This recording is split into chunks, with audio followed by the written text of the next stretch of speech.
فاسألوا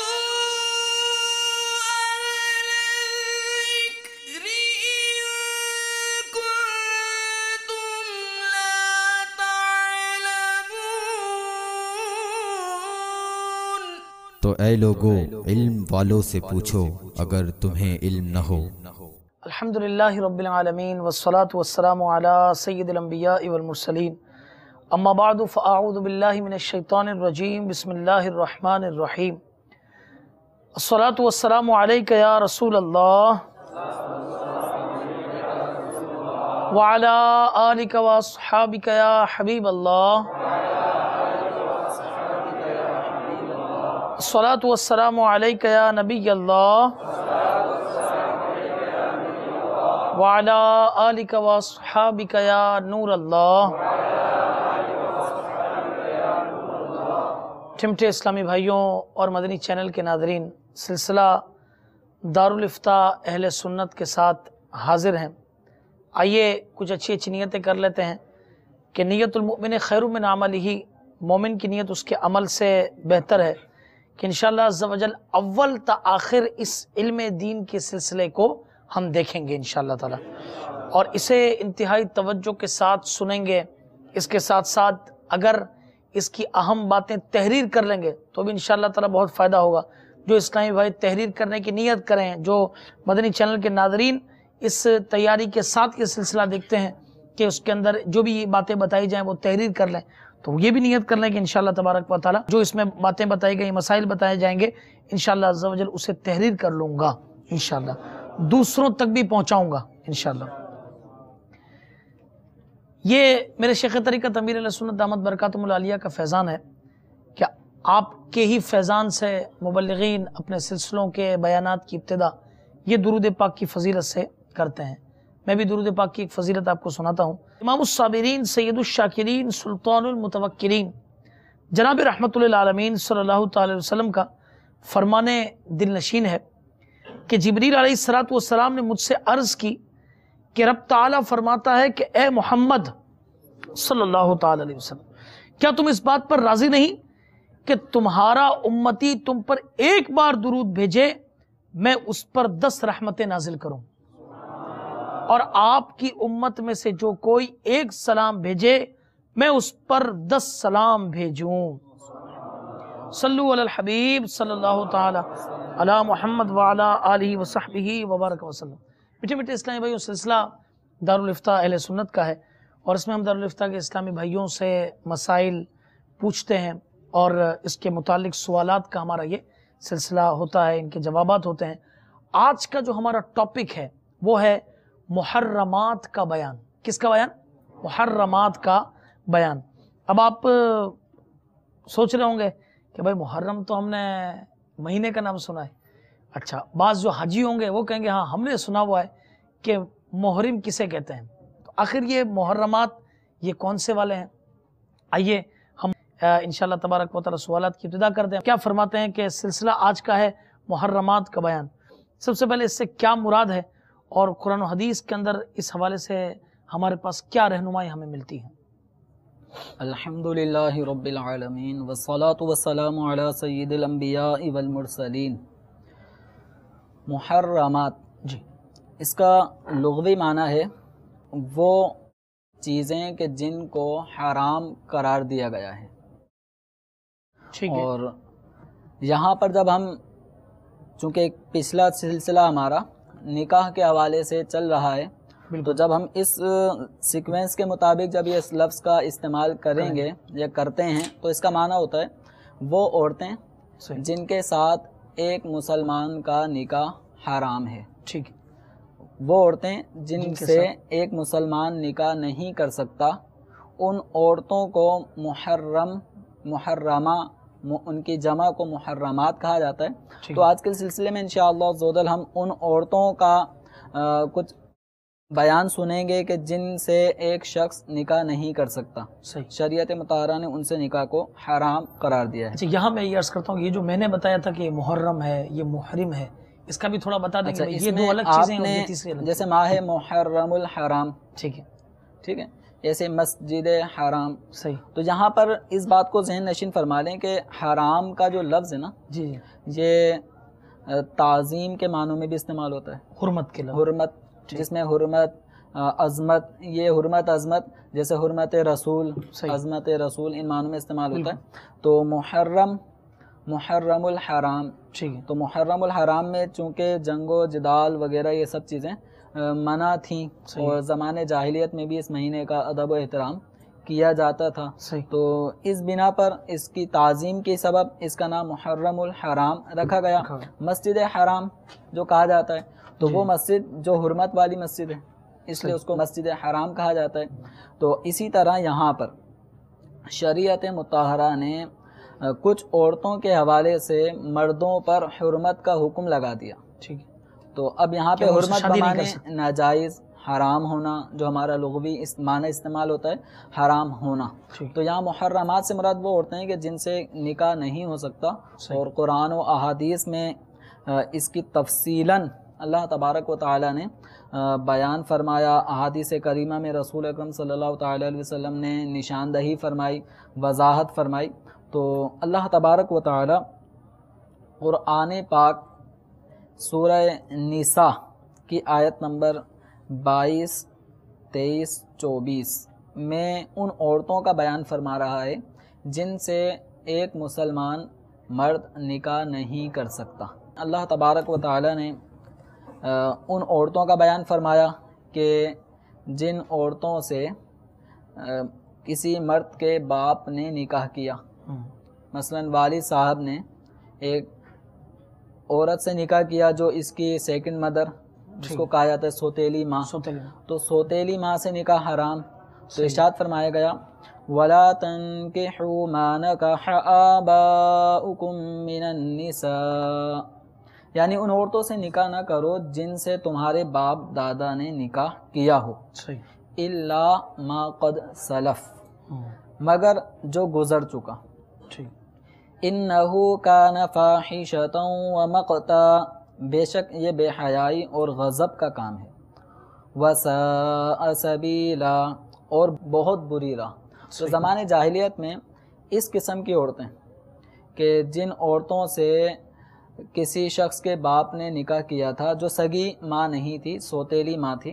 اب وہ سوتیلی مائیں اس شخص کے انتقال ہونے کے بعد، یعنی اس کے باپ کے انتقال اس کے باپ کے انتقال ہونے کے بعد اب اس کے بیٹوں میں جو اس کے سوتیلے بیٹے تھے تو پھر وہ اپنی اس سیکنڈ مدر سے، سوتیلی ماں سے نکاح کر لیا کرتے تھے.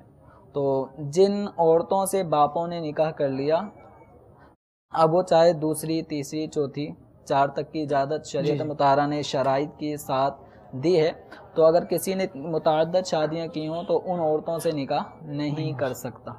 یہ زمانے جاہلیت میں ہوتا تھا. اللہ تبارک و تعالیٰ نے اس کی ممانعت فرما دی. جو کچھ ہوتا رہا ہوا، لیکن اس کی قباحت کو بھی بیان فرمایا انہو کان فاحشۃ ومقتا، کہ یہ بہت بے حیائی اور غضب کا کام تھا. اس کے بعد اللہ تبارک و تعالیٰ نے باقاعدہ پھر ان عورتوں کا جن کا ایک شخص کے ساتھ نسبی تعلق ہوتا ہے ان عورتوں کا بیان فرمایا. چنانچہ ارشاد خداوندی ہے حرمت علیکم امہاتکم وبناتکم واخواتکم وعماتکم وخالاتکم وبنات الاخ وبنات الاخت. یہاں پر اللہ تبارک و تعالی نے 7 قسم کی عورتوں کا حرمت کا بیان فرمایا، جن میں ارشاد خداوندی اس کا ترجمہ یہ ہے تم پر حرام ہیں تمہاری مائیں اور بیٹیاں اور بہنیں اور پھپھیاں اور خالائیں اور بھتیجیاں اور بھانجیاں. تو یہ وہ عورتیں ہیں کہ جو ایک انسان پر نسبی اعتبار سے ان کا رشتہ ہوتا ہے تو ان کو حرام فرمایا گیا. اور اللہ تبارک و تعالی نے مزید اس کے اندر ان عورتوں کی حرمت کا بھی بیان فرمایا کہ جنہوں نے اس شخص کو مدت رضاعت میں اپنا دودھ پلایا ہے. تو اس دودھ پلانے کے باعث اس دودھ پیتے بچے یا بچی کا رشتہ اس عورت سے جڑ جاتا ہے. صحیح. تو اب دودھ پیتے بچے کا اس دودھ پلانے والی عورت کے ساتھ نکاح نہیں ہو سکتا. اس کا بیان اللہ تعالیٰ ارشاد فرماتا ہے وَأُمَّهَاتُكُمُ اللَّاتِي أَرْضَعْنَكُمْ وَأَخَوَاتُكُمْ مِنَ الرَّضَاعَةِ. ساتھ ہی ساتھ ان کا بھی بیان فرمایا اللہ تعالیٰ نے کہ جو اس دودھ پلانے والی عورت کی بچیاں ہیں صحیح. تو وہ اس دودھ پیتے بچے کی بہنیں بن گئی. تو اس کا بھی بیان فرمایا. ترجمہ یہ ہے کہ اور تمہاری وہ مائیں جنہوں نے تمہیں دودھ پلایا اور دودھ کی بہنیں، صحیح. تو ان سے بھی نکاح حرام ہوا. اور اس کے بعد اللہ تبارک و تعالیٰ سسرالی رشتے کی حرمت کا بیان کرتے ہوئے ارشاد فرماتا ہے وَأُمَّهَاتُ نِسَائِكُمْ، یعنی تمہاری عورتوں کی مائیں. صحیح. تو یہ چونکہ ایک سسرالی رشتہ ساس اپنے داماد کے اوپر حرام قرار دی گئی ہے. اور اسی طرح ایک سسرالی رشتہ یوں بھی بن سکتا ہے، مثلا کسی شخص نے ایک عورت سے نکاح کیا اور اس عورت کا شوہر پہلے فوت ہو چکا تھا، ٹھیک. یعنی بیوہ تھی یا طلاق یافتہ تھی. اب بیوہ ہو یا طلاق یافتہ ہو، اس کی بچی بھی تھی. صحیح. تو اب وہ عورت اپنی بچی رکھتی ہے. اب یہ آدمی اس عورت سے نکاح کرنے والا اس عورت کی بچی سے بھی نکاح نہیں کر سکتا. صحیح. لیکن اس کی بھی دو صورتیں ہو جاتی ہیں کہ کب نکاح نہیں کرے گا، کب کر سکتا ہے. اس کا بیان اللہ تبارک و تعالیٰ کرتے ہوئے ارشاد فرماتا ہے وَرَبَائِبُكُمُ اللَّاتِي فِي حُجُورِكُم مِّن نِّسَائِكُمُ اللَّاتِي دَخَلْتُم بِهِنَّ، یعنی اور ان کی بیٹیاں جو تمہاری گودوں میں ہیں، ان بیویوں سے جن سے تم جماع کر چکے ہو. یعنی جن عورتوں کو نکاح میں لانے کے بعد ایک انسان حق زوجیت ادا کر چکا ہو، تو اس حق زوجیت ادا کرنے کی وجہ سے اب اس عورت کی جو پہلے شوہر سے جو اولاد تھی، ان میں جو لڑکیاں تھیں، اس دوسرے شوہر کے اوپر وہ لڑکیاں حرام ہو جاتی ہیں. فَإِن لَّمْ تَكُونُوا دَخَلْتُم بِهِنَّ فَلَا جُنَاحَ عَلَيْكُمْ، اور اگر تم نے ان سے جمع نہ کیا ہو تو ان کی بیٹیوں میں گناہ نہیں. تو اگر کسی نے نکاح کیا اور نکاح کسی بیوہ عورت سے یا مطلقہ عورت سے کیا اور اس عورت کی پہلے شوہر سے کچھ بیٹیاں تھیں، اب صرف نکاح ہوا ہے اور حق زوجیت ادا کرنے کا موقع نہیں ملا اور کسی بنا پر طلاق ہو جاتی ہے، یا یہ عورت جس سے نکاح کیا یہ انتقال کر جاتی ہے، لیکن نکاح کے بعد ہم بستری کا عمل نہیں ہوا تھا، تو اس بیوہ یا مطلقہ عورت کی پہلے شوہر سے بیٹیاں یہ اس دوسرے شوہر کے لیے حلال ہیں. حرمت واقع ہونے کا یہاں پہ سبب نہیں پایا گیا. اسی طرح حرمت واقع ہونے کا ایک سبب یہ ہوتا ہے کہ ایک انسان نے اپنے بچوں کی شادی کی، اپنے بیٹوں کی شادی کی ہیں، ان بیٹوں کی جو آگے بیویاں ہیں، جو ہمارے عرف عام میں جس کو ہم بہو کہتے ہیں، تو سسر پر اپنے بیٹوں کی بیویاں یہ حرام ہیں. چنانچہ اس کا بیان کرتے ہوئے اللہ تعالیٰ ارشاد فرماتا ہے وَحَلَائِلُ أَبْنَائِكُمُ الَّذِينَ مِنْ أَصْلَابِكُمْ، یعنی تمہارے نسلی بیٹوں کی بیویاں. تو یہ بھی ایک انسان پر اپنے بیٹوں کی جو حقیقی بیٹے ہیں ان کی جو بیویاں ہیں، حقیقی بیٹوں کی بیویاں یہ حرام ہیں، اور ان سے چاہے رخصتی ہوئی ہو، بچوں کا نکاح جن عورتوں سے ہوا ابھی رخصتی ہوئی نہیں ہوئی، دونوں صورتوں میں سسر پر اپنی بہو حرام ہے، اس سے نکاح، یعنی بیٹے کا انتقال کے بعد یا بیٹے نے طلاق دے دی تو اس صورت میں سسر اپنی بہو سے نکاح نہیں کر سکتا. آگے اللہ تبارک و تعالی نے ایک اور حرمت کا بیان فرمایا، وہ ہے دو بہنوں کو ایک شخص اپنے نکاح میں جمع کرے. یعنی ایک زید نے ہندا سے نکاح کیا، اب ہندا کی ایک بہن ہے زینب، اب وہ ہندا کے ساتھ ساتھ زینب کو بھی اپنے نکاح میں لانا چاہتا ہے تو یہ نہیں کر سکتا. دو بہنوں کو جمع کرنا یہ قرآن پاک میں حرام فرمایا گیا۔ اس کا بیان کرتے ہوئے اللہ تعالیٰ فرماتا ہے وَأَن تَجْمَعُوا بَيْنَ الْأُخْتَيْنِ إِلَّا مَا قَدْ سَلَفَ، یعنی اور دو بہنوں کو اکٹھا کرنا مگر جو ہو چکا۔ تو زمانے جاہلیت میں ایک شخص کے نکاح میں دو دو بہنیں، تین تین بہنیں، یعنی اپنی سالیوں کو بھی وہ نکاح میں لے آتے تھے بیوی کی موجودگی کی صورت میں۔ تو قرآن پاک نے اس کو بھی حرمت اس پہ بھی واقع کر دی کہ ایک شخص اگر ایک عورت سے نکاح کرتا ہے تو اس کو طلاق دینے سے پہلے اس کو نکاح میں رکھتے ہوئے اس کی بہن بڑی چھوٹی اس کو نکاح میں نہیں لا سکتا۔ اور جو زمانے جاہلیت میں اس طرح کے جنہوں نے رشتے کیے تھے، اب قبول اسلام کے بعد یہ حرمت واقع ہو گئی۔ اب جو کیا اللہ تبارک و تعالی نے بخشش کا اعلان فرمایا، ان اللہ کان غفورا رحیما، بے شک اللہ تعالی بخشنے والا مہربان ہے۔ یہ ان کے ساتھ ساتھ پھر آگے اللہ تعالی نے حرمت کی ایک اور وجہ وہ ہے، ایک آدمی نے کسی عورت سے نکاح کیا ہے، اب یہ شادی شدہ عورت جس کو ہم شادی شدہ عورت کہتے ہیں، تو اس شادی شدہ عورت سے کوئی دوسرا آدمی نکاح نہیں کر سکتا۔ تو اس کا بیان فرمایا والمحصنات من النساء، اور حرام ہیں شوہر والی عورتیں، الا ما ملکت ایمانکم، مگر کافروں کی عورتیں جو تمہاری ملک میں آ جائیں۔ یہ کنیزوں کے حوالے سے یہ بیان ہے۔ اس کے بعد اللہ تبارک و تعالی نے ان عورتوں کا بیان فرمایا کہ جن سے ایک شخص نکاح نہیں کر سکتا، حرمت واقع ہو چکی ہے نکاح کے اعتبار سے۔ اب ان کے بعد اب اعلان فرماتا ہے کتاب اللہ علیکم، یہ اللہ تعالیٰ کا نوشتہ ہے، وَأُحِلَّ لَكُم مَّا وَرَاءَ ذَلِكُمْ، اور ان کے سوا جو رہیں وہ تم پر حلال ہیں، ان تبتغوا باموالکم محصنین غیر مسافحین، کہ اپنے مالوں کے عوض تلاش کرو پارسائی چاہتے نہ زنا کرتے۔ تو یہ اللہ تبارک و تعالی نے ان عورتوں کا بیان فرمایا کہ جن سے ایک شخص نکاح نہیں کر سکتا۔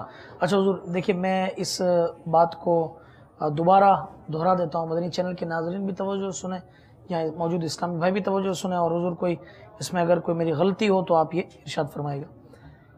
جن سے ایک مسلمان مرد کا نکاح جن عورتوں سے حرام ہے، تو جو سورہ نساء کی آیت نمبر بتائی وہ 22، 23 اور 24 ہے، یہ یاد رکھ لیں، انشاءاللہ تعالیٰ آپ کو بہت کام آئیں گے۔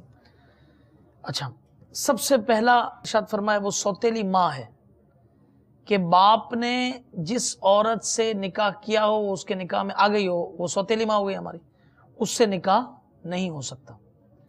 اس کے بعد فرمایا کہ نسبی حوالے سے 7 قسم کی عورتوں کا بیان، وہ 7 ٹائپس آف وومنس، وہ کون کون ہیں؟ اس میں مائیں ہیں، بیٹیاں ہیں، بہنیں ہیں، پھپھیاں ہیں، خالائیں ہیں، بھانجیاں ہیں اور بھتیجیاں ہیں، بھائی کی بیٹیاں اور بہن کی بیٹیاں، ٹھیک۔ یہ وہ 7 نسبی رشتے ہیں کہ جن سے نکاح حرام، ٹھیک۔ اس کے بعد یہ فرمایا قرآن پاک کی آیت کے حوالے سے کہ اس کے بعد دودھ پلانے والی ماں، جیسے بچہ ہے اس کو جس نے دودھ پلایا اس سے بھی وہ نکاح نہیں کر سکتا، اس کے ساتھ ساتھ اس کی بیٹیوں سے بھی نکاح نہیں کر سکتا، کیونکہ وہ اس کی دودھ شریک یہ بہن ہو گئی، ٹھیک ہے۔ اس کے بعد یہ جو نسبی رشتے کے بعد اب سسرالی رشتوں کا تذکرہ ہوا کہ اس کے اندر تمہاری عورتوں کی مائیں یعنی ساس، جو مرد کی ساس ہے، اس سے نکاح بھی نہیں ہو سکتا۔ اس کے بعد ایک بڑی سمجھنے والی بات کہی کہ پہلے شوہر کی بیٹیاں، یعنی کسی مرد نے کسی عورت سے نکاح کیا، لہٰذا اس نے اس عورت سے نکاح کیا، اس کی پہلے کے شوہر کی جو بیٹیاں ہیں اس سے بھی ان کا نکاح نہیں ہو سکتا، مگر ملنا اس میں حقوق، حق زوجیت ادا کرنا اس میں یہ شرط ہے۔ اگر کیا ہے تو اب وہ بیٹیاں حرام ہوں گی، ہاں اگر کیا ہے تو بیٹیاں حرام ہو گئی، ورنہ نہیں۔ اور اگر حق زوجیت ادا نہیں کیا تھا اور اس سے پہلے علیحدگی کی کوئی صورت ہو گئی یا اس عورت کا انتقال ہو گیا تو اب ان بیٹیوں سے نکاح یہ حلال ہے۔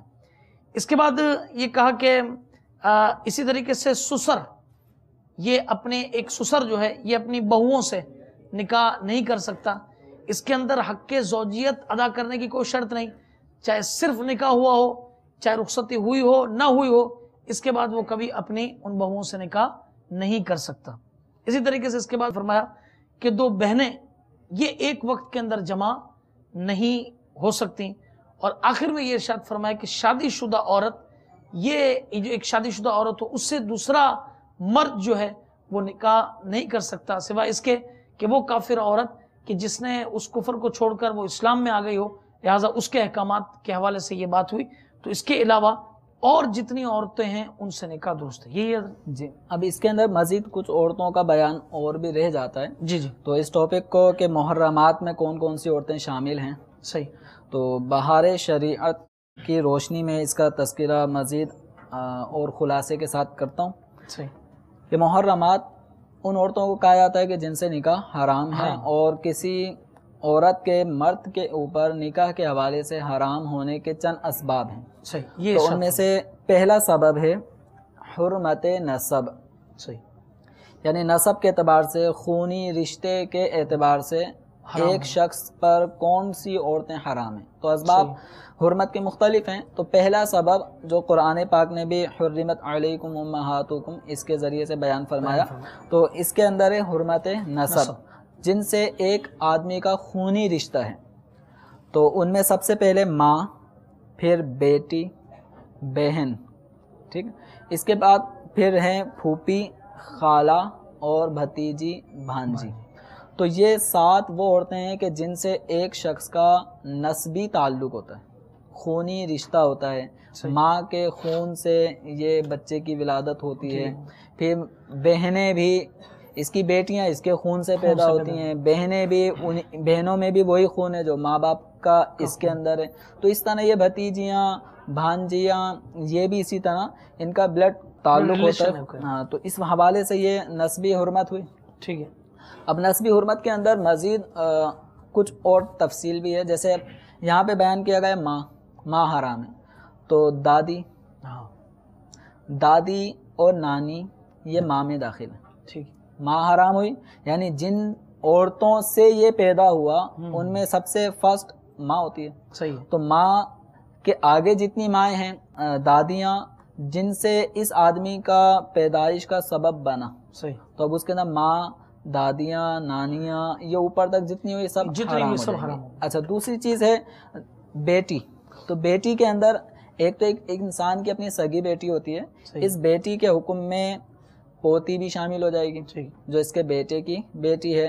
اسی طرح پوتوں کی آگے جو بیٹیاں ہیں یہ سب اس کے اندر داخل ہو جائیں گے۔ نواسی، نواسیوں یا نواسوں کی آگے جو بیٹیاں ہیں تو پر نواسی اور اس طرح جتنے بھی یہ چلتا ہے رشتہ، تو یہ حرام، تو یہ ایک آدمی کے اوپر یہ حرام ہوں گی۔ اچھا، حقیقی بہنیں، صحیح، پھر بہنوں کی حرمت کا بیان فرمایا کہ بہنیں حرام ہیں۔ تو بہنوں کا جو رشتہ ہوتا ہے یہ 3 قسم کا ہوتا ہے۔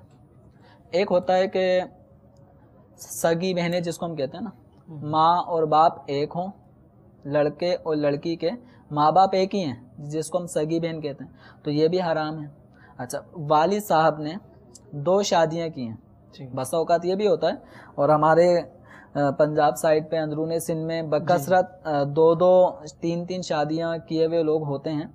اگر کسی نے یوں متعدد شادی کی ہیں، اب ایک آدمی سے پیدا ہونے والی جو اولاد ہیں وہ 2 عورتوں سے پیدا ہوئی ہیں، تو ادھر سے لڑکا پیدا ہوا، دوسری عورت سے لڑکی، تو ان دونوں لڑکے لڑکی کا جو تعلق ہے یہ بہن بھائی کا ہے، لیکن اس کو سگا رشتہ عام طور پہ نہیں کہا جاتا، یہ سوتیلا ہی رشتہ کہلاتا ہے، لیکن اس میں باپ شریک ہے، اس کا بھی باپ وہی ہے اور اس لڑکی کا بھی باپ وہی ہے، تو یہ کہلاتے ہیں شرعی اصطلاح میں اللاتی بہن بھائی۔ اللاتی بہن بھائی، سگے بہن بھائی تو سب سمجھتے ہی ہیں، اور حقیقی بہن بھائی بھی اس کو کہا جاتا ہے، لیکن اللاتی، عین لام، لام کے اوپر تشدید، اللاتی، تو یہ وہ ہوتا ہے جس میں باپ شریک، دوسرے لفظوں میں ہم یہ کہہ سکتے ہیں باپ شریک بہن بھائی۔ باپ نے 2 شادیاں کی، ایک سے لڑکا اور ایک سے لڑکی، تو یہ باپ شریک بہن بھائی ہوئے، یہ بھی اس میں داخل ہیں۔ اسی طرح ماں شریک بہن بھائی۔ ماں شریک کا مطلب کیا ہو جائے گا کہ ایک عورت زید کے نکاح میں تھی، صحیح ہے، زید کے وفات یا اس کے طلاق دینے کے بعد اب وہ عورت بعد عدت بکر کے نکاح میں آ جاتی ہے، تو زید سے لڑکا پیدا ہوا تھا، ٹھیک ہے، اور بکر کے نکاح میں آئی تو یہاں پر لڑکی پیدا ہو گئی، تو لڑکے اور لڑکی کی ماں تو ایک ہی ہے، ایک ہی ہے، تو یہ دونوں کہلائیں گے ماں شریک بہن بھائی۔ بہن، ان کا اصطلاحی نام ہے اخیافی بہن بھائی، اچھا، اخ خا کے ساتھ ہوگا اخیافی بہن بھائی۔ تو بہن جو حرام ہے جی، تو حقیقی بہن بھی حرام ہے، اللاتی بہن بھی حرام ہے، اور اخیافی بھی حرام ہے۔ تو یہ چونکہ وہ لوگ کہ جن کے ہاں متعدد شادیاں ہوتی ہیں تو ان کے ہاں مزید ان کو اس پہ غور کرنا چاہیے، کہیں ایسا نہ ہو کہ سوتیلی سمجھ کے یا کس طرح سمجھ کے وہ نکاح کر بیٹھیں، تو باپ شریک بہن بھی حرام اور ماں شریک بہن بھی حرام، اسی طرح پھوپھیاں۔ اچھا، اس میں ایک تھوڑا سا اگر یہ ملا لیں کہ آپ نے ارشاد فرمایا کہ بھائی باپ یعنی ان کا ایک ہے یا ماں ایک ہے، آپ کو ایسی کنڈیشن ہے کہ مثال کے طور پہ ایک عورت ہے ہندا، اس کی زید سے شادی ہوئی تھی، اچھا یہ مدنی چینل کے ناظرین کو بھی عرض کریں کہ یہ شرعی اصطلاح میں فقہ کی کتابوں میں اس طرح یہ نام زید، عمر، بکر یہ لیے جاتے ہیں، ٹھیک ہے، فرضی نام ہے، یہ فرضی نام یہ لیے پڑھے جاتے ہیں لکھے تاکہ لوگ یہ سمجھتے ہیں جی کہ یہ کیا اس کے معنی ہیں، ٹھیک۔ تو مثال کے طور پہ ایک عورت ہندا ہے جو زید کے نکاح میں ہے اور ان سے ایک بیٹی پیدا ہو، اچھا اس کا زید کا انتقال ہو گیا اور یہ بکر کے نکاح کے اندر یہ آئی، اور اس کے اندر اس کا جو ہے نا پہلے سے ایک بیٹا تھا، اچھا بکر کا پہلے سے بیٹا تھا۔ اب یہ آپ ارشاد فرمائیے کہ ان کا آپس میں کیا کوئی نکاح کی صورت، یعنی آپ یہ چاہ رہے ہیں کہ جو سوال پوچھنا جی چاہ رہے ہیں، ایک عورت طلاق یافتہ ہے صحیح ہے، یا بیوہ تھی، بیوہ ہے، اس کی بیٹی ہے، ٹھیک ہے، اور ادھر ایک آدمی ہے جس کی بیوی رخصت ہو گئی دنیا سے، جی جی یہ بھی چاہتا ہے کہ گھر بسے، بس تو یہ اس عورت سے بیوہ سے نکاح کرنا چاہ رہا ہے، لیکن اس کا جوان بیٹا بھی ہے، جی جی، تو آپ یہ چاہ رہے ہیں کہ جوان بیٹے کا اس بیوہ کی جوان لڑکی سے نکاح ہاں یعنی مطلب ہو کوئی جائے، یعنی کیا یہ ان کا یعنی باپ نے ماں سے نکاح کیا اور بیٹے کا نکاح بیٹی اس سے، عورت کی بیٹی سے نکاح کروایا جا رہا ہے، تو ان دونوں لڑکے اور لڑکی کے نکاح میں کوئی حرج نہیں ہے۔ ٹھیک ہے، اب یہاں پہ ہم حرمت کے جو ہم نے چند صورتیں سنی نا، ان میں نسب کے اعتبار سے کوئی سبب نہیں پایا جا رہا، اس لیے کہ اس آدمی کے بیٹے کا تعلق اس عورت سے نہیں ہے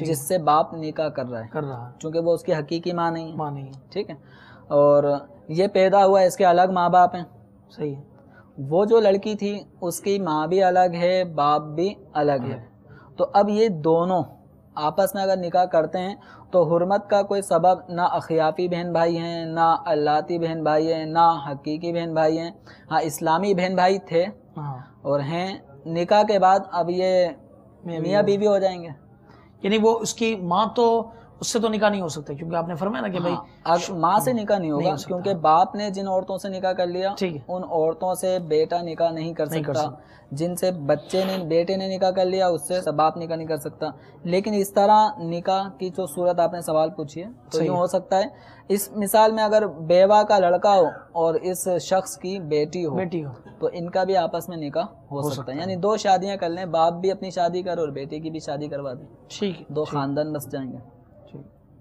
تو اب یہ حرمت کی ایک ہے نسب کے اعتبار سے، اسی طرح پھوپیاں وہ حقیقی ہوں یا دادا شریک ہوں یا دادی شریک ہوں، اس میں بھی یہ صورتیں چلیں گی، یوں ہی خالاؤں کے اندر بھی یہی کنڈیشن آئے گی، بھتیجیاں بھانجیاں ان میں بھی یہی کیٹیگری ہوگی کہ حقیقی بھائی کی بیٹی یا اللاتی بھائی کی بیٹی یا اخیافی بھائی کی بیٹی، اسی طرح حقیقی اللاتی اخیافی بہن کی بیٹی، صحیح ہے، تو یہ سب حرام ہیں، صحیح، تو رشتے یوں تین قسم کے بن رہے تھے۔ اچھا اس کے بعد ہے حرمت نکاح کا ایک دوسرا سبب، پہلا سبب حرمت نسب اور دوسرا سبب ہے حرمت مساہرت۔ حرمت مساہرت کا معنی ہوتا ہے سسرالی رشتہ۔ ایک آدمی جب اپنا نکاح کسی عورت سے کرتا ہے صحیح، تو اس عورت، خلاصہ مختصراً بس یہ ہے، تفصیلی معلومات کے لیے حرمت مساہرت جاننا چاہیں تو بہار شریعت جلد 2 حصہ 7 صفحہ نمبر 22 سے 23 24 25 26 یہ تک 29 تک اس کا بیان ہے حرمت مساہرت کا۔ مختصراً یہ ہے کہ ایک آدمی جب کسی حرمت مساہرت کی اہمیت بھی یعنی یوں بیان کر دیجیے گا کہ یہ شادی شدہ کے لیے بالکل یہ ضروری ہے.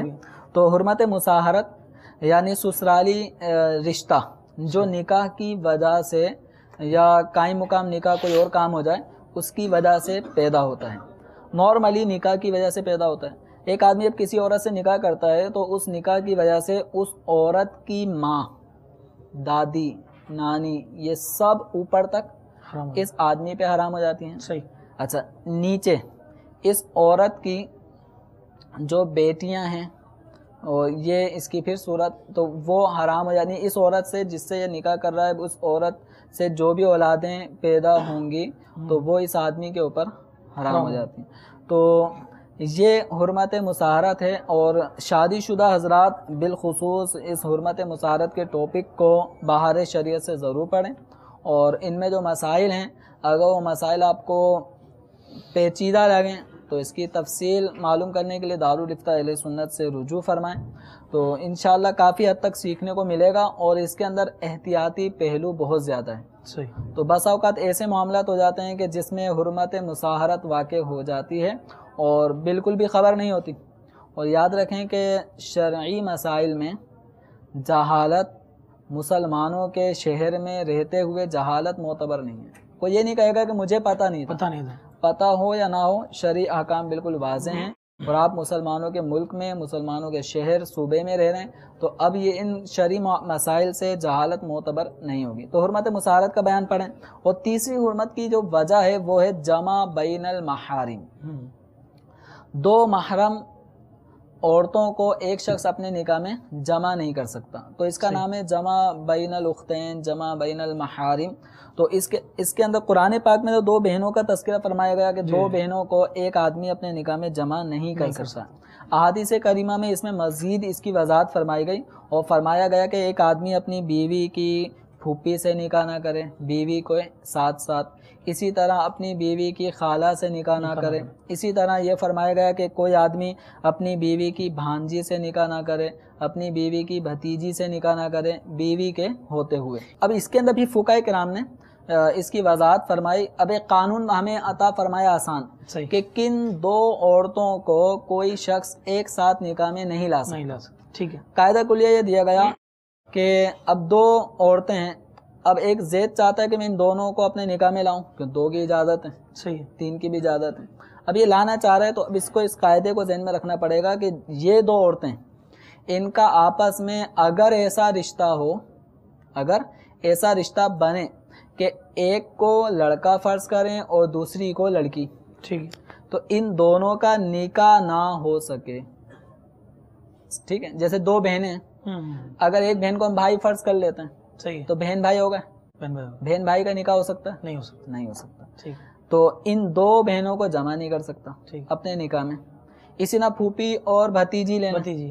اب پھوپھی کو اگر ہم فرض کریں یہ آدمی ہے تو کیا کہلائے گا وہ؟ چچا. اب چچا اور بھتیجی کا نکاح نہیں ہو سکتا تو پھوپھی اور بھتیجی کو بھی جمع نکاح میں نہیں کر سکتے. خالہ اور بھانجی. صحیح ہے. تو اس طرح خالہ کو اگر مرد فرض کرتے ہیں تو ماموں ہوگا. ماموں بھانجی کا نکاح ایک ساتھ نہیں ہو سکتا. یا بھانجی کو فرض کر لیتے ہیں لڑکا تو وہ بھانجا اور خالہ نہیں ہو سکتا. تو ان کا نہیں ہو سکتا. تو یہ دو عورتیں نکاح میں جمع بھی نہیں ہو سکتی. حرمت بالملک سے مراد یہ ہے کہ ایک آدمی زمانہ قدیم میں یہ رواج تھا کہ آقاؤں کے ملک میں کنیزیں ہوتی ہیں اور اسی طرح مالکن ہوتی ہیں، ان کے غلام ہوا کرتے تھے، کنیزیں ہوتی تھیں. تو کوئی عورت اپنے غلام سے نکاح نہیں کر سکتی. ٹھیک. اسی طرح کوئی شخص اپنی کنیز سے نکاح نہیں کر سکتا. تو یہ ان کے مابین حرمت ملک کی وجہ سے ہے.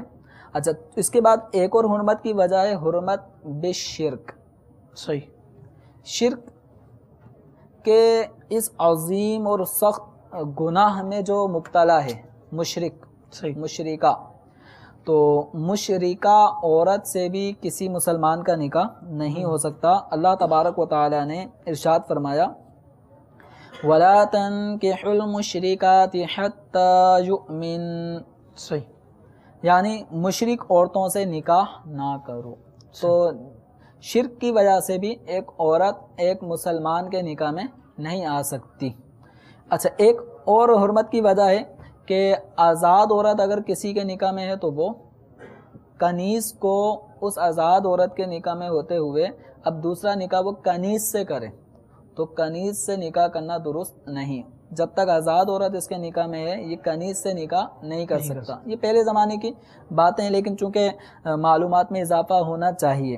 اسی طرح ایک اور وجہ ساتویں ہے حرمت بوجہ تعلق حق غیر. یہ میں اصطلاحات پڑھ رہا ہوں، یہ بہار شریعت میں مذکور ہیں. یعنی غیر کا اس عورت میں حق متعلق ہو چکا ہے، غیر آدمی کا اس عورت میں حق متعلق ہو چکا ہے، اس عورت سے اب نکاح نہیں کر سکتے. اس کے خلاصہ یہ ہے شادی شدہ عورت سے نکاح نہیں کر سکتے. ٹھیک ہے کہ شادی شدہ جو عورت ہوتی ہے اس کا تعلق اس کے اندر اب اس کے شوہر کا حق ہوتا ہے. جی بالکل. تو اب تعلق حق غیر کی وجہ سے اب یہ شادی شدہ عورت سے نکاح نہیں کر سکتا. یعنی کوئی ایسی عورت کہ جس کی شادی ہوئی بھی ہو اس سے نکاح نہیں ہو سکتا جیسا آپ نے بتایا. اچھا یہاں ایک میں تھوڑا سا سوال کروں گا کہ اگر بالفرض کسی عورت نے اپنا شادی شدہ ہونا چھپایا، اپنا نکاح چھپایا، جی تو کیا اس صورت میں اب اس نے پہلے چھپایا تھا انجانے میں نکاح ہو گیا اور انجانے میں نکاح ہوا، اب اس صورت میں کیا فرماتے ہیں؟ دیکھیں اس میں ایسی بھی ہمارے معاشرے میں ایسی بھی بری مثالیں موجود ہیں جی جی کہ شادی شدہ عورت ہے، کسی اور سے چکر ہوا، بھاگ گئی. صحیح ہے. اب بسا اوقات تو شادی شدہ ہونا پتہ ہوتا ہے، بسا اوقات نہیں پتہ ہوتا. صحیح ہے. تو اگر اس دوسرے آدمی کو یہ بات معلوم ہے کہ یہ عورت شادی شدہ ہے، نکاح میں برقرار ہے، شوہر نے طلاق بھی نہیں دی، صحیح. تو اب اس کا نکاح کرنا حرام اللہ. اس دوسرے آدمی کا. صحیح. اس کے حوالے سے گفتگو ہو رہی ہے. اور اگر دوسرے آدمی کو پتہ ہی نہیں، عورت نے ظاہر ہی نہیں کیا کہ میں شادی شدہ ہوں، یا اس نے غلط بیانی سے کام لیا کہ میرے شوہر نے 3 طلاقیں دے دی ہیں اور عدت بھی پوری ہو گئی ہے، لہذا اب میں آپ سے شادی کرنا چاہتا ہوں، اس بنا پہ اس آدمی نے نکاح کر لیا، تو یہ بھی نکاح فاسد ہے. لیکن اس کا گناہ نہیں ہوگا اس آدمی کو کیونکہ اس کو پتہ نہیں تھا. لیکن عورت تو بہرحال گناہ گار ہے. دونوں صورتوں میں اس کو پتہ ہے کہ ابھی میرا نکاح برقرار ہے، اس کا دوسرے آدمی سے غلط بیانی کر کے نکاح کر لینا سخت حرام اور سخت جہنم میں لے جانے والا کام ہے. تو اس صورت میں اب 2 صورتیں بن گئیں دوسرے آدمی کے اعتبار سے کہ اس نے نکاح کیا، پتہ ہی نہیں تھا کہ شادی شدہ ہے، یا اس کو پتہ تھا کہ شادی شدہ ہے. تو اگر پتہ تھا شادی شدہ ہونا اور اس کے بعد ہم بستری ہوئی تو اس عورت پہ کسی قسم کی عدت نہیں ہے، یہ اپنے شوہر کے ساتھ باقاعدہ میاں بیوی کی حیثیت سے رہ سکتی ہے. اور اگر دوسرے شوہر کو پتہ نہیں تھا کہ یہ شادی شدہ ہے، یا یہ وہ سمجھتا تھا طلاق یافتہ، عدت بھی گزر گئی، نکاح کر لیا، بعد میں پتہ چلا کہ یہ تو نکاح میں برقرار ہے، تو اس صورت میں اگر ہم بستری ہوئی دوسرے شوہر اور عورت میں، تو اب عورت کو اور اس مرد کو حکم ہے دوسرے کو کہ الگ ہو جائیں، چھوڑ دیں ایک دوسرے کو، کیونکہ حرام ہے ان کا ایک ساتھ اب رہنا، ہاتھ لگانا بھی حرام ہے. اب پتہ چلنے کے بعد اب گناہ شروع ہو جائے گا. حکم ہے کہ الگ ہو جائیں، اور ہم بستری ہونے کی وجہ سے اس عورت پر عدت بھی لازم ہے. ٹھیک ہے، اس عورت پر عدت بھی لازمی ہے اتنے دنوں تک جب تک کہ اس کو 3 حیض نہ آ جائیں. یعنی دوسرے مرد سے نکاح کے بعد بھی نکاح کے بعد حق زوجیت ادا کیا تو اب یہ الگ ہو جائیں گے، دوسرا شوہر اور یہ عورت. اب اس عورت کو پہلے شوہر کے ساتھ میاں بیوی کی حیثیت 3 حیض گزارنے کے بعد حاصل ہوگی. میاں بیوی کے حقوق اب یہ بعد میں ادا کریں گے، اس سے پہلے نہیں کر سکتے.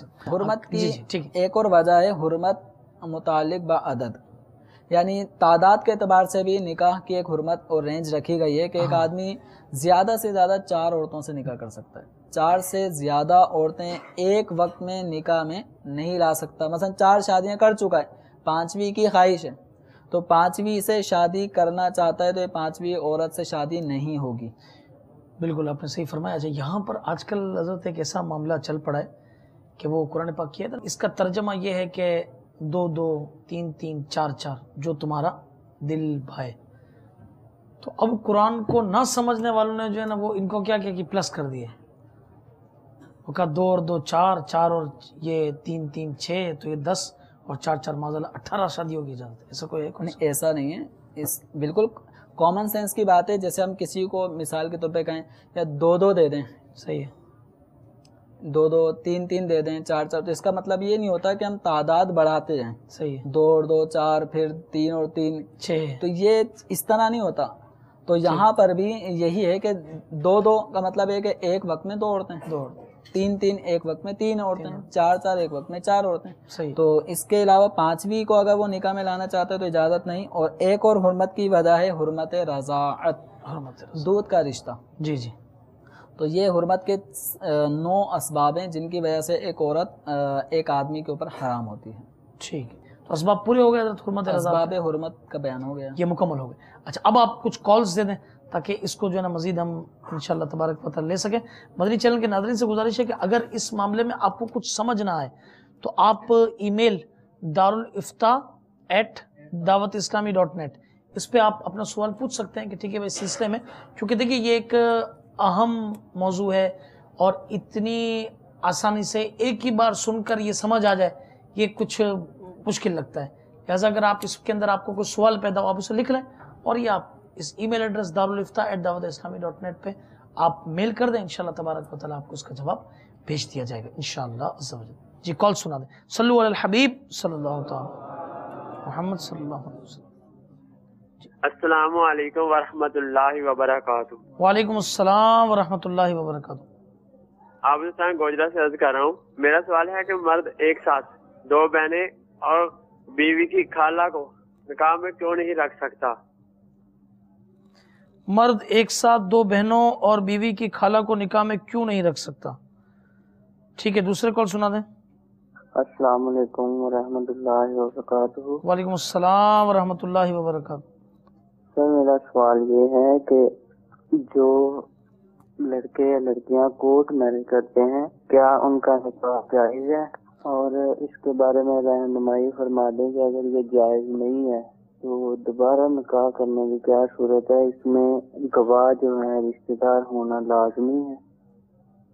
لڑکے لڑکیاں کورٹ میرج کرتے ہیں تو کیا یہ جائز ہے؟ اور اگر اب دوبارہ نکاح کرنا چاہتے ہیں تو اس کی کیا صورت ہے؟ اور اس کے ساتھ ساتھ گواہ ضروری ہے؟ ٹھیک ہے, انشاءاللہ تعالیٰ یہ بتا دیں. جی تیسرا سوال. السلام علیکم. وعلیکم السلام ورحمۃ اللہ وبرکاتہ. سوال پوچھنا تھا, کیا چچی سے نکاح جائز ہے اگر چچا فوت ہو جائے یا وہ طلاق دے دے؟ چچی کے ساتھ نکاح اگر چچا فوت ہو جائے تو ٹھیک ہے, چچی کے ساتھ نکاح, اس میں چچی کے ساتھ مومانی وغیرہ سب کو شامل کرتے ہیں, عورتوں کے لیے پھوپھا کو بھی شامل کر دیتے ہیں. ان سے نکاح جائز ہے یا نہیں؟ ٹھیک ہے, ابھی بتا دیں انشاءاللہ. جی حضرت, سب سے پہلا سوال, ایک مرد 2 بہنیں اور بیوی کی خالہ کو نکاح میں کیوں نہیں رکھ سکتا؟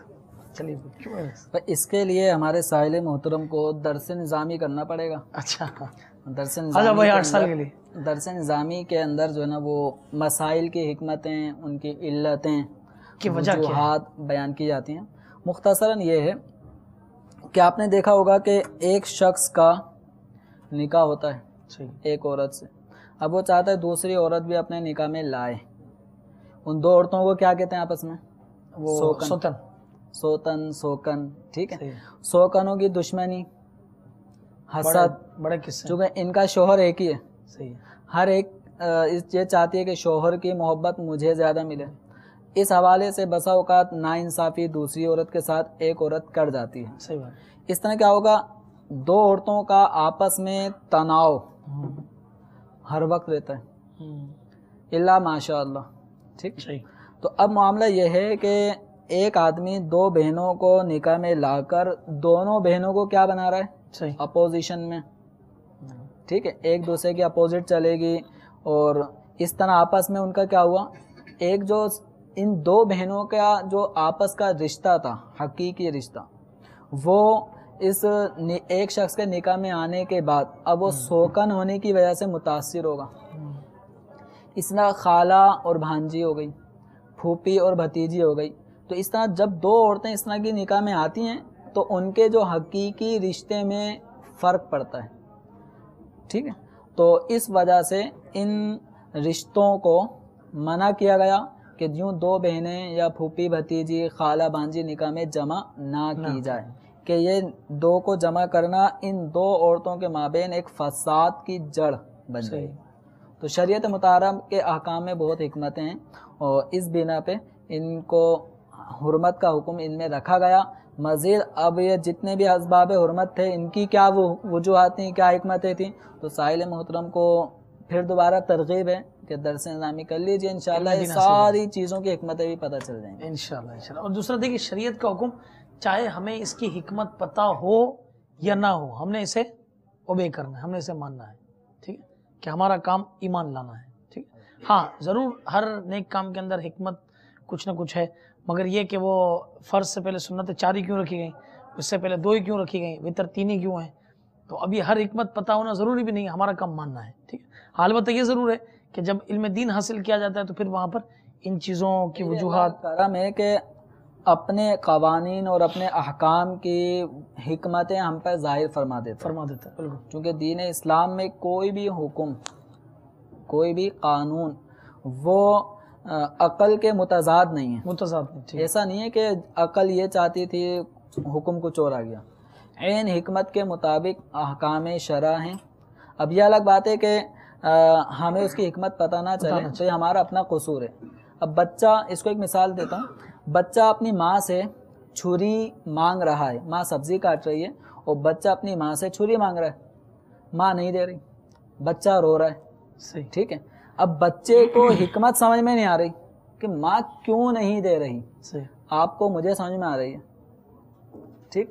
تو اب بچے کو چھری نہیں دی جا رہی، آپ بھی کہہ رہے ہیں ماں کا فرض ہے کہ نہ دے، میں بھی یہ کہوں گا کہ ماں کی ذمہ داری ہے کہ نہ دے، لیکن بچہ رو رہا ہے اور اس نوعیت کے 2 4 5 بچے ہو رہے ہیں، ان کو بھی سمجھ میں نہیں آ رہا کہ اماں کیوں نہیں دے رہی، تو اماں کا نہ دینا بچوں کی عقل میں نہیں آ رہا، یہ بچوں کی عقل کا قصور ہے، صحیح، ہماری سمجھ میں آ رہا ہے، ہم سمجھدار ہیں۔ صحیح، احکام شرع بھی بلا تشبیہ اسی طرح بہت سی حکمتیں ہمیں سمجھ میں نہیں آ رہی تو یہ ہماری عقل کا قصور ہے۔ احکام شرع وہ بالا ہیں، ان کی حکمت سمجھ میں آ جائے تو شکر ادا کریں، نہیں سمجھ میں آئے تو اپنی عقل کا قصور ہے۔ صحیح بات۔ یہاں مجھے حکمت کے اوپر ایک واقعہ یاد آیا، وہ اعلیٰ حضرت رحمۃ اللہ تعالیٰ علیہ سے نہیں، ایک شخص پوچھتا ہوا پہنچا کہ وضو کا پہلا فرض یہ چہرہ دھونا ہے، مگر اس سے پہلے ہاتھ کیوں دھوتے ہیں، کلی کیوں کرتے ہیں اور ناک پہ پانی کیوں چڑھاتے ہیں؟ یہ کئی اور علماء کرام کے پاس بھی گیا ہوگا،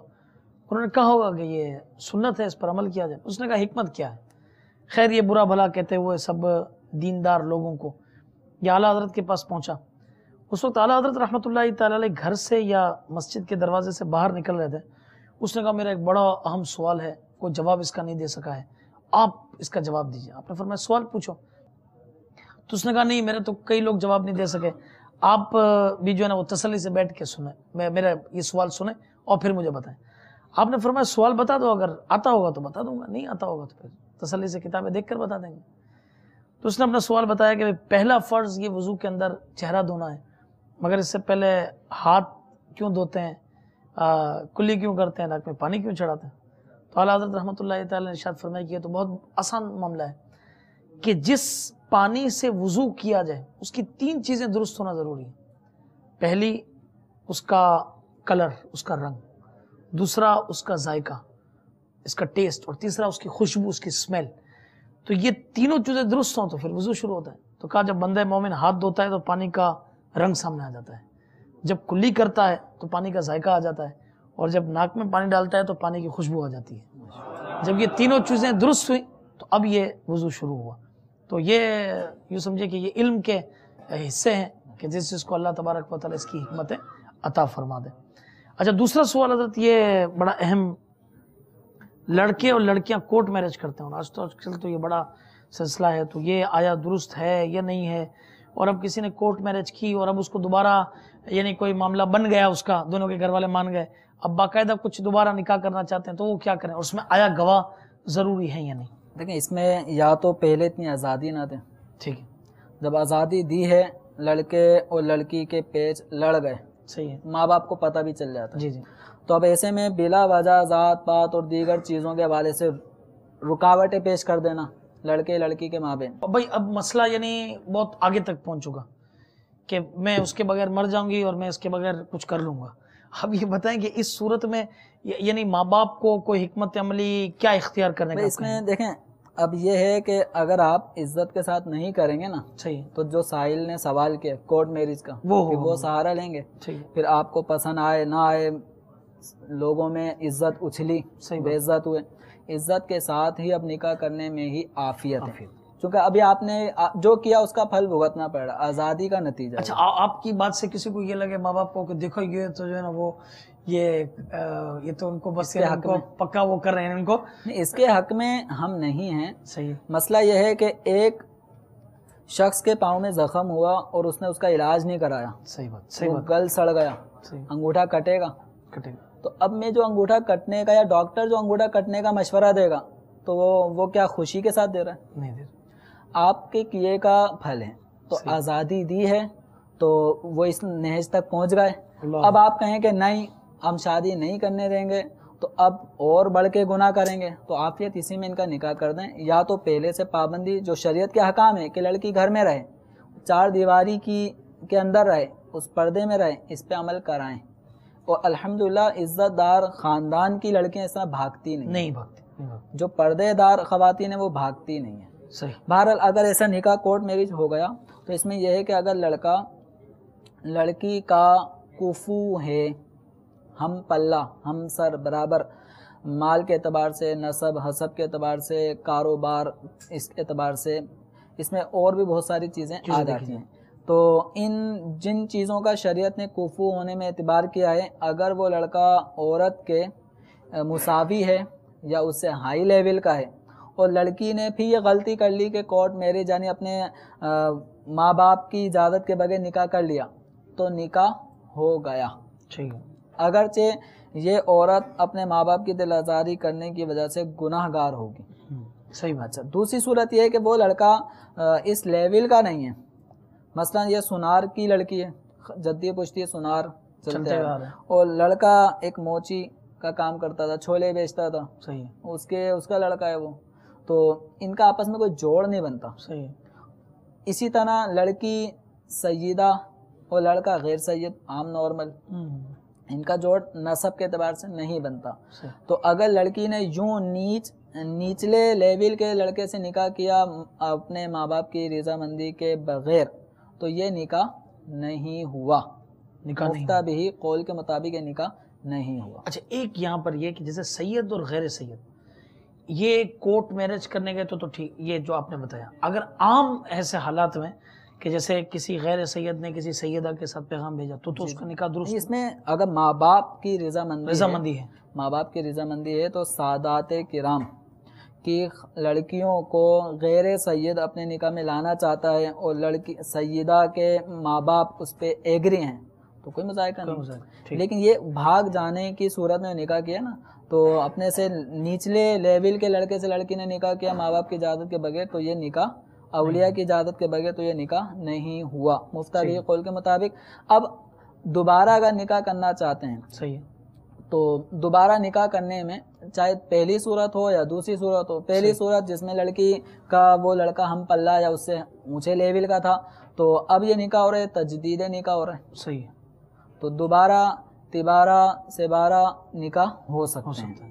اچھا اگر پہلی صورت ایسی تھی کہ جس میں نکاح ہوا ہی نہیں، اب نکاح کیا جا رہا ہے تو اب پہلی مرتبہ ہی نکاح ہوگا، تو باہمی رضامندی کے ساتھ ہی نکاح اگر دوبارہ کیا جا رہا ہے تو اس میں کوئی حرج نہیں ہے۔ اچھا گواہان انہوں نے کہا کہ دوبارہ نکاح کرنا چاہیں اور اس میں اب گواہ ضروری ہیں، اب اس میں وہی والے گواہ جی جو پہلی مرتبہ نکاح میں تھے۔ اچھا کورٹ میرج میں نہیں ہے نا ضروری؟ اب اس وقت جو نکاح ہو رہا ہے اس وقت دو نئے مسلمان عاقل بالغ گواہ بن سکتے ہیں۔ اچھا اور کورٹ میں جو یہ ہوتا ہے اس میں بھی گواہان کوئی لوگ کھڑا کرتے ہیں کیا؟ ممکن ہے گواہ ہوتے ہوں، ایسا بھی ہے کہ کچھ کہہ نہیں سکتے کیا معاملات ہوتے ہیں، گواہ ہوتے بھی ہیں بعض اوقات۔ مگر یہ حضرت ضرور ہے کہ پچھلے دنوں بھی ایک اخبار کی رپورٹ کے مطابق ایک مطلب کالم نگار نے یعنی یہ ایک اعداد و شمار پیش کیے تھے کہ جنہوں نے یہ کورٹ میرجز کی نا تو ان کی میرج، ان کی شادیاں یہ کامیاب نہیں ہوئی، بالآخر لڑائی جھگڑے اور جو ہے نا وہ ختم ہو جاتا۔ ہمارے دارالفتہ میں اس کی مثالیں ہیں۔ صحیح، ایک آدمی میں نے باقاعدہ نکاح نامہ بھی دیکھا اور طلاق نامہ بھی دیکھا، نکاح نامے پر بھی وہی وکیل کے اسٹیمپ لگے ہیں اور 1 سال بعد طلاق نامے پہ بھی اسی اس وکیل وکیل کا کے اسی نے اٹیسٹ کیا ہوا ہے. تو مطلب نکاح بھی ہو رہے ہیں, طلاقیں بھی ہو رہی ہیں. صحیح, ماں باپ کی دعاؤں کے ساتھ ایک لڑکی جب رخصت ہوتی ہے نا, کیا بات ہے, تو اس کا گھر سدا خوشحال رہتا ہے, آباد رہتا ہے. سبحان اللہ, بڑی زبردست بات آپ نے کی. اپنے بچوں کو اس حوالے سے ان کی تربیت بھی کریں, انہیں سنبھالیں بھی, اور اللہ نہ کرے کبھی کوئی اس قسم کا معاملہ پیش آ جائے تو پھر حکمت عملی کا مظاہرہ کرتے ہوئے دینی افراد سے, دارالافتاء سے رابطہ کرتے ہوئے کیا ممکنہ صورت ہے اس طرح کا یہ معاملہ یہ کیا جائے. اچھا حضرت, یہ ارشاد فرمائیے کہ یہ اس کے ساتھ ساتھ میں یہ چچی مومانی کے اس سے پہلے یہ عرض کرتا ہوں کہ بالفرض کسی کوئی عورت بدکاری کی مرتکب ہو گئی اور اب وہ حمل سے بھی ہو گئی, تو اس کے نکاح کی کیا وہ نکاح کر سکتی ہے؟ مطلب اب اس نے حمل ظاہر بھی کیا, دوسری صورت میں ظاہر نہ کیا, دونوں بارے میں ارشاد فرمائیے. مطلب معاذ اللہ اگر کوئی عورت ایسا گناہ کا ارتکاب شادی سے قبل کر لیتی ہے, جی تو ایسی عورت کا نکاح کسی اور آدمی سے جس نے بدکاری نہیں کی, پاک دامن آدمی ہے, تو ایسی بدکار عورت کا نکاح پاک دامن آدمی سے ہو سکتا ہے. ٹھیک ہے. اب یہ ہے کہ اگر حمل ٹھہر گیا, بدکاری کے باعث حمل ٹھہر چکا تھا, جی تو اس آدمی کو جو پاک دامن تھا یہ اس سے نکاح تو کر سکتا ہے, لیکن اس کو چھو نہیں سکتا, ٹھیک ہے, اس سے حق زوجیت ادا نہیں کر سکتا جب تک کہ بچے کی پیدائش نہ ہو جائے. لیکن اگر نکاح ہوا ہی اسی آدمی سے جس نے یہ بیج ڈالا تھا, اسی سے نکاح ہوا ہے, تو وہ آدمی اس عورت سے ہم بستر بھی ہو سکتا ہے. تو ایسے کیسز بھی ان خاندانوں میں بکثرت ہوتے ہیں کہ جہاں منگنیاں ہونے کے بعد منگیتر آپس میں گھومنے پھرنے جاتے ہیں, اللہ, اور یہ مادر پدر آزادی بالآخر نتیجہ یہ دکھاتی ہے کہ لڑکی رسوا ہو جاتی ہے. صحیح بات. اور ایسے مثالیں بھی سننے کو ملتی ہیں کہ شادی سے پہلے یہ کام ہو گیا, اب بدنامی بھی ہو گئی, اب لڑکا کہہ دیتا ہے کہ یہ میں نے نہیں کیا. صحیح, یعنی یہ کام برا کرنے کے بعد لڑکا کہتا ہے میں نے کیا ہی نہیں ہے. صحیح, وہ اپنی سیفٹی چاہ رہا ہوتا ہے. جب یہ بات کھلتی ہے کہ یہ تو پیٹ سے ہو گئی, تو اب یہ لڑکا اپنی عزت بحال رکھنے کے لیے کہتا ہے کہ میں نے کام کیا ہی نہیں ہے. لڑکی اب عورت پھنس گئی. صحیح, یوں عورت کی عزت بھی گئی اور منگنی بھی ٹوٹی. تو ایسے بدکار منگیتر نے ساتھ بھی چھوڑ دیا.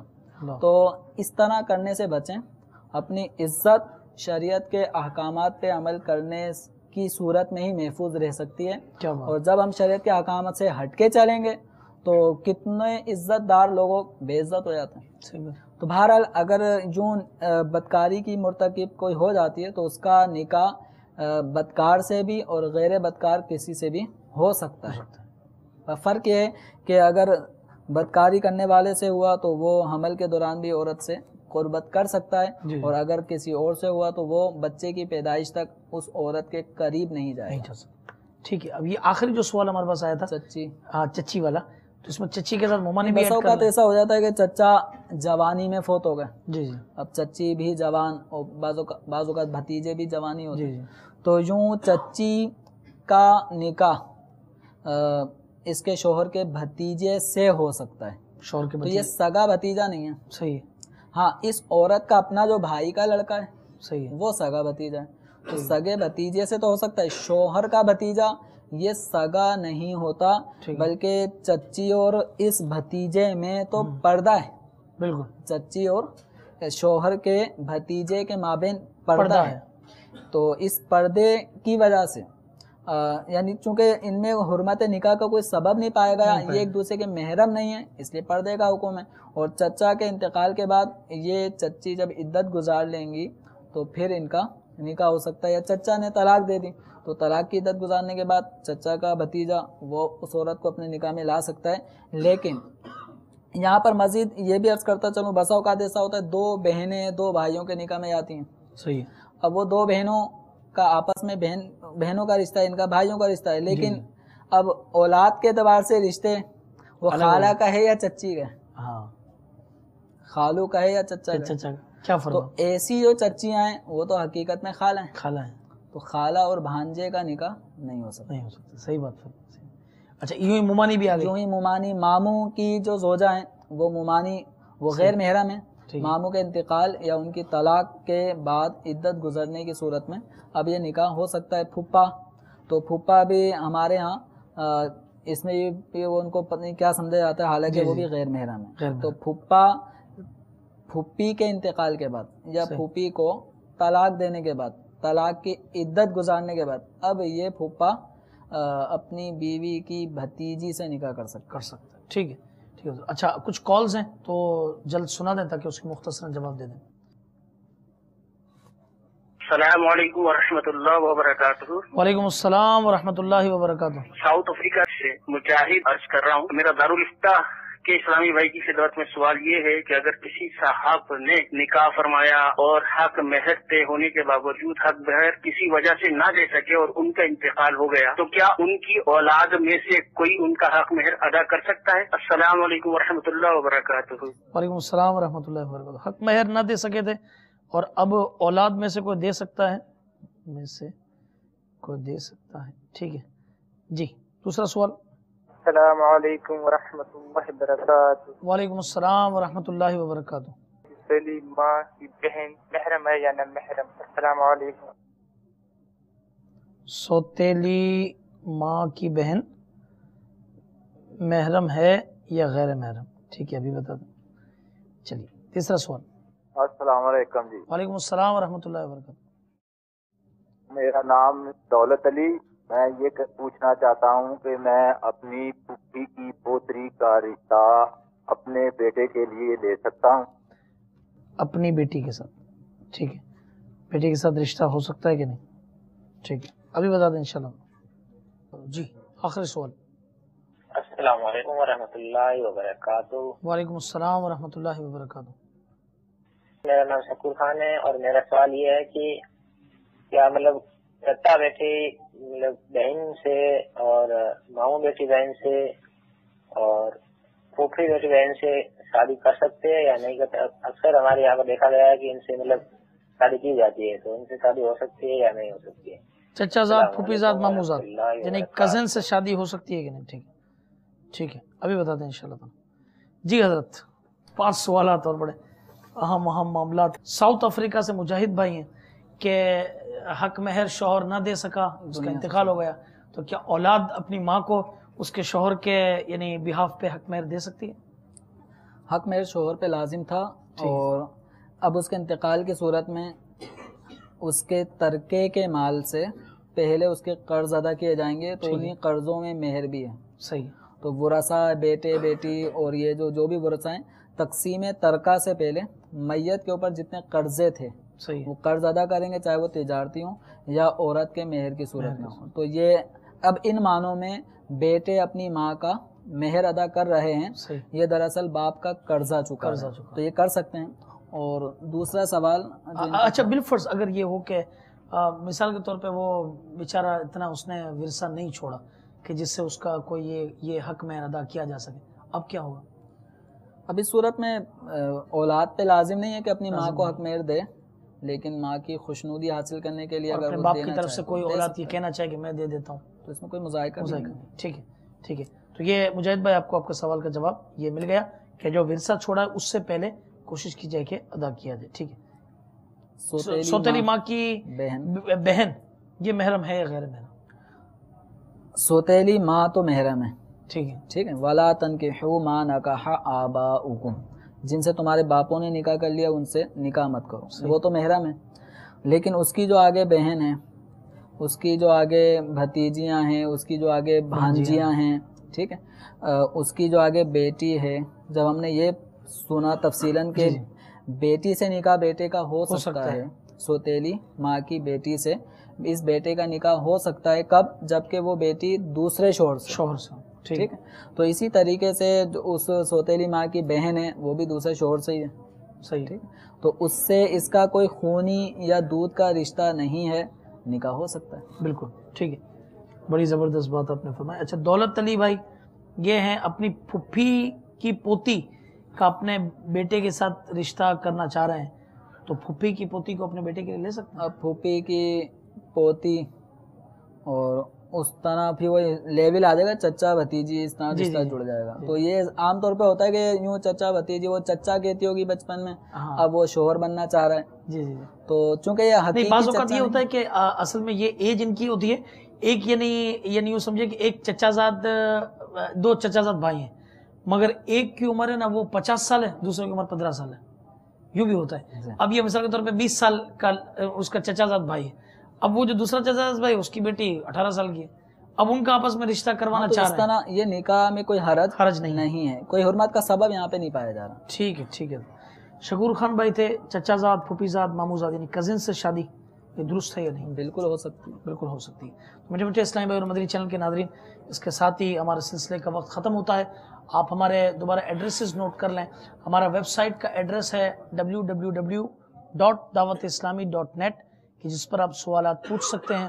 ڈائریکٹ دارالفتہ کا ای میل ایڈریس ہے darulifta@dawatislami.net، اور اس کے ساتھ پوسٹل ایڈریس بھی ہے کہ کہیں اگر کسی کے پاس یہ میل کی سہولت نہیں ہے، ظاہر بات ہے جو گاؤں میں، گوٹھوں میں، جگہ جگہ پر اسلامی بھائی یہ یوں سمجھے کہ سلسلہ دیکھ رہے ہیں، تو پوسٹل ایڈریس بھی ہے دارالفتہ اہل سنت، دارالفتہ اہل سنت، اور جامع مسجد کنز الایمان، بابری چوک، گرو مندر، یہ کراچی. اس کا نام یہ ابھی ہمارے اس میں بابری چوک ہم اس کو اصطلاح ہے ہماری، اور یہ باب المدینہ کراچی. تو انشاءاللہ تبارک و تعالی آپ کا سوال پوسٹل ایڈریس کی اس پر بھی ہم تک یہ انشاءاللہ عز و جل دارالفتہ کے اسلامی بھائیوں تک یہ پہنچ جائے گا. اللہ تعالی عمل کی توفیق عطا فرمائے، آمین. بجاہ نبی الامین صلی اللہ علیہ وسلم. صلو علی الحبیب صلی اللہ تعالی علی محمد وعلی آلہ وصحبہ وبارک وسلم.